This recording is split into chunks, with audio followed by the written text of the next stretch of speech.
Yes, shine your eyes and use your head on top Property Matter. Today will be Tuesday, the 15th day in the month of August 2023. Yes, promises to be another wonderful episode as we take do every Tuesday with Engineer Debo. We did start something fresh or share a chair rubber topic now we're going to take today. And hopefully, we also now go learn to begin one or two things. Good morning, Engineer Debo. Good morning, Chief. How are you this morning? Adupe. Trust you are good. Yeah. Fantastic. Viewers at home, good morning. I believe you're fine and doing well. So today, like Chief said, we'll be starting another topic and we'll be discussing effective housing demand. Okay? Effective housing demand in Nigeria per income group. That's what we'll be discussing. And we'll just break it into our geopolitical zones. Okay? This will be for our knowledge. It's good for our knowledge and also for the information of people who involve in real estate business one way or the other, either as developers and people who play around the beauty industry. Because this is a result of research work done by a consulting firm, that formed part of the 10-year housing strategy. We talk about, we draw some clue from the other time. So this also is a research that formed part of that document that we just want to discuss. So that same research as? Yes. Okay. Yes. So that we can have, if we understand what our situation is, we'll be able to tackle it.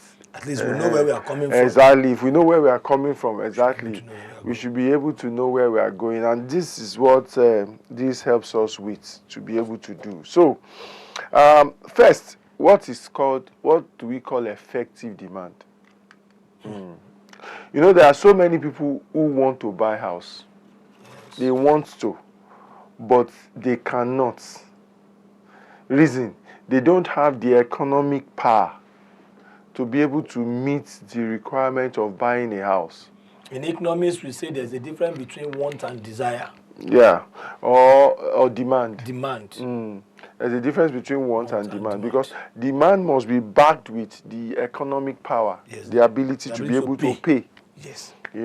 So exactly. So a lot of people they want to have a house. They are willing to have a house, okay, but they don't have the economic power. So we say that their demand is not effective, meaning that really there is no housing you provide for those set of people that they can buy.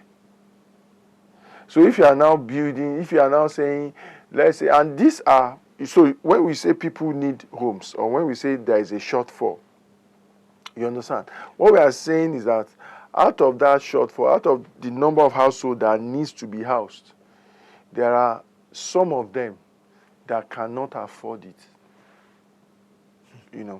And funny enough, they fall into the higher category. They fall into the higher category. Why I say they fall into the higher category is that if we add up all of the people that can afford, for example, going by this research study, if we add up all of the people that can afford, they are not more than 4,000. They are not more than about 11.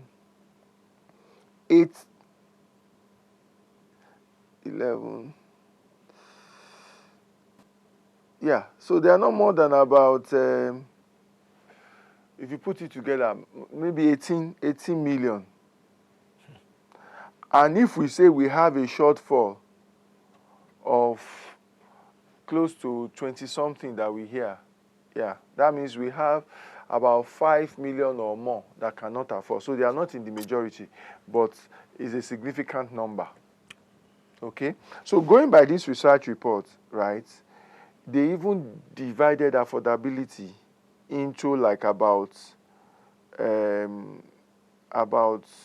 1, 2, 3, 4 categories. Meaning that the people who we even say they can meet up with the housing, they are in 4 categories. That means there are different type of houses that they can. For example, the people that are considered poor by this research, they say people who earn 0 to 138,000 per annum. They're the ones considered poor. They are saying that there is no housing type that those ones can afford. You understand? Exactly. Then there are those that are low income earners. The low income earners are categorized from 138 to 1.1 per annum. People earn 138,000 to 1.1 million per annum are considered as low income. Then there is the low middle income. They are the ones who earn between 1.1 million to 3.3 million. To 3.3 million. That's low per annum. Those are the low middle income. There is the middle calculator. Want know where she for. There is the middle income. Middle. Yes. Middle, that they are in the middle of the middle. In politics, we call it ferry of the ferry. They are in the middle of the middle. Those ones, they are categorized as people who earn between 3.3 million to 6 million per annum. Okay. Then there is the high middle income. High middle, that's the center of the ferry. So high can be center. High middle income. It is small ferry. In politics is at the top of the periphery of the middle. Okay, periphery of the middle. Okay. So they are the ones that earn between 6 million to 11 million per annum. Okay. You understand? Okay. And then there are those that are regarded as high income earners group. They are the ones that are earning above 11 million per annum. Okay. Now, they are saying that it is this type of people that a Nigerian state may be able to provide some form of housing for. But the ones that are low, it is another type of solution. It's not something that they can buy that will be provided for them.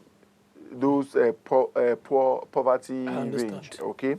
Now, let's take the highest political zone, geopolitical zone, that can afford the most housing. Guess. Highest. Yes, geopolitical zone that can afford the most housing.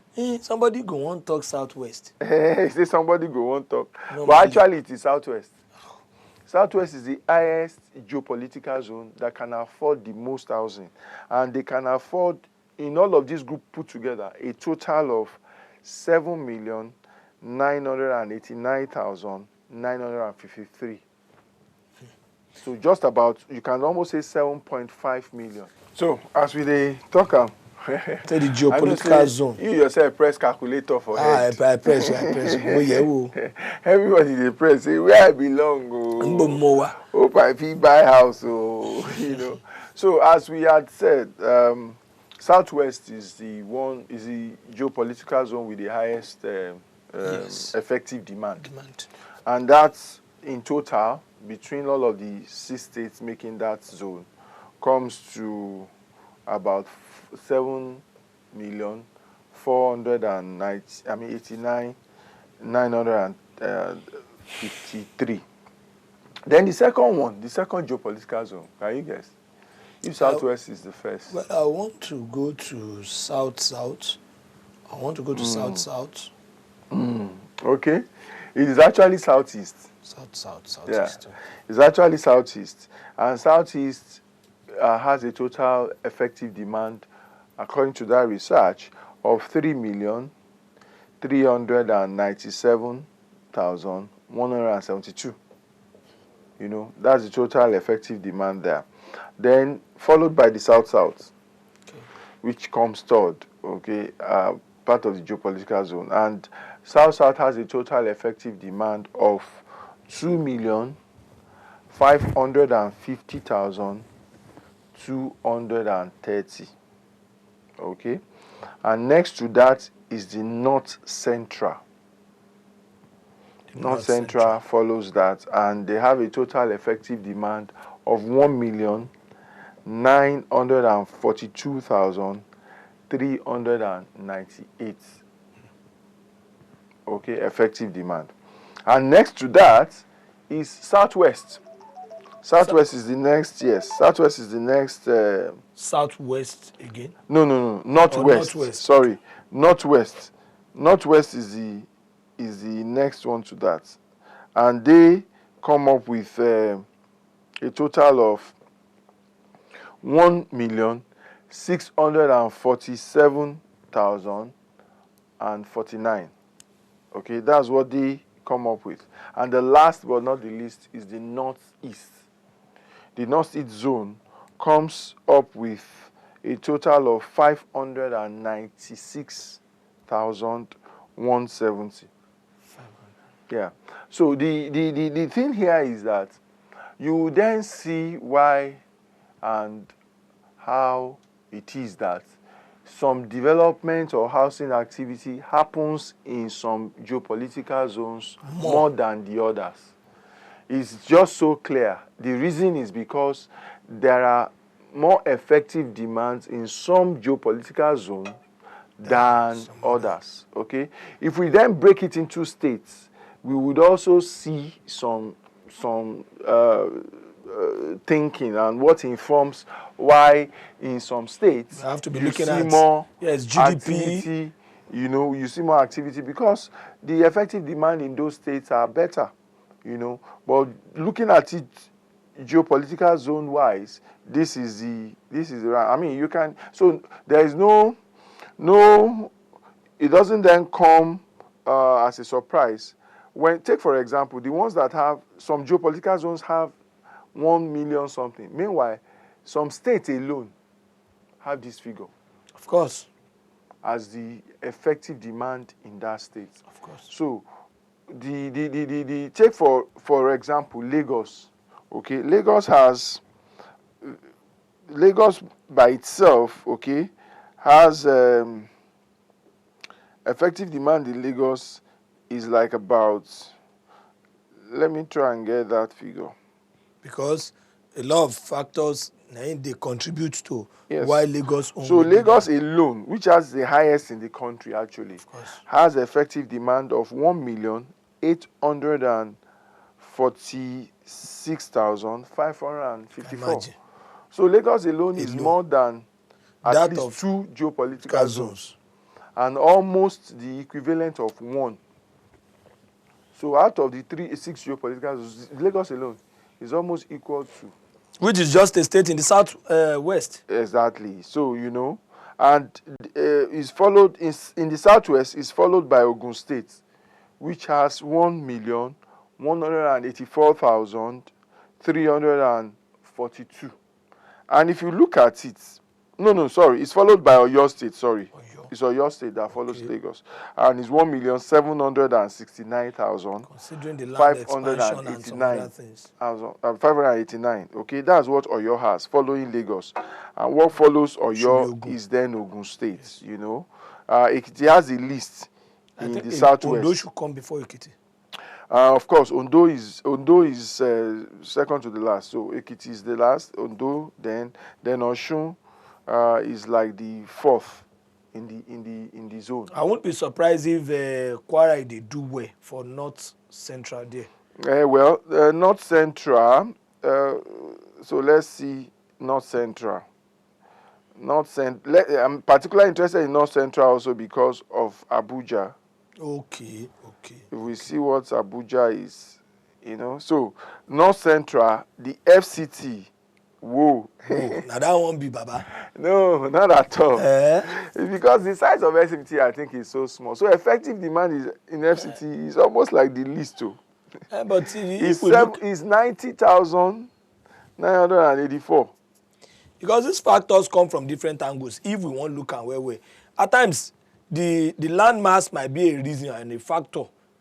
For instance, Oyo coming second, I would not be abashed. I would not be surprised because the reason I'm saying, they have this is a landlocked area. They have an expanse of land, so a lot of requests for housing go there. So let us look. It's not just about land mass. I understand, sir. It's the economy. It's a reflection of the economy of the state. Yes. Because there are states like Taraba. There are states like Taraba. Yeah. There are states like Taraba, like Yobe, like Gombe, like Adamawa. They are big in terms of size.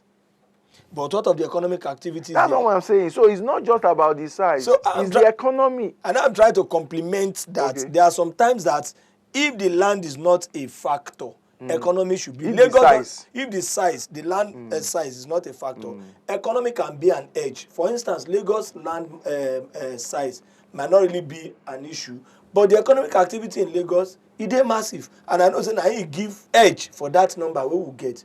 Because economic activity they happen, people they enter Lagos, people will need. That's what I'm saying. That's what I'm saying. So it's the economy really fundamentally that is impacting. Yes. Okay. It's not about the size, you know. It's the economy that is impacting. So the economy of Abuja is largely civil servant based and co, I think. That's because why if you want to talk economy, I will even talk, say, Abuja supposed, but it's civil servant based. Okay. Meanwhile, there is business happening in Lagos and in other states that are bigger than that. As Engineer Debo don't clear us, say, factors plenty, Jabarata, where they determine the effective housing demand for each geographical territory.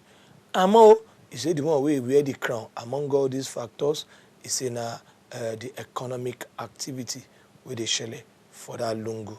Over to you, sir. Yes, so the economic activity. And so the zone, like we said, that has the lowest is the northwest. And the state with the lowest effective demand is actually Taraba. Wow. It is in the northwest. And it has a total of 29. I'm trying to get it out. No, northwest, not northwest. Oh. Taraba is in northeast, sorry. Northeast, yes, northeast. And it has 29,011 effective demand. 29,011 effective demand. Then we have there are two other states that then follow suit, but they are in the northwest. Okay. You know, so Sokoto has about 53,998. Sokoto has 53,998. Okay, and then following Sokoto closely is Jigawa. Okay. Okay, is Jigawa with 66,594. Okay. Then we move over to, again, back to northeast, where the next goes to Yobe. Yobe State with 70,194. You know, so I'm mentioning these states, and then Adamawa with 80,475. Now, you then see that when you talk about real estate development or activities of developers or housing, okay, you see that some of these states, you hardly hear them because they won't command significant number in terms of projects happening there. Reason, the people cannot afford housing as much. There are people there. The population is, compared to these figures we are talking about, the population is high, you know, but very few can accommodate. So this is it in a nutshell, the S-trail of effective housing demand in Nigeria per group, income group. Okay, thank you very much. And most definitely, we believe so you don't learn one or two things. Till we'll come your way again next week with a say bye. Bye for now.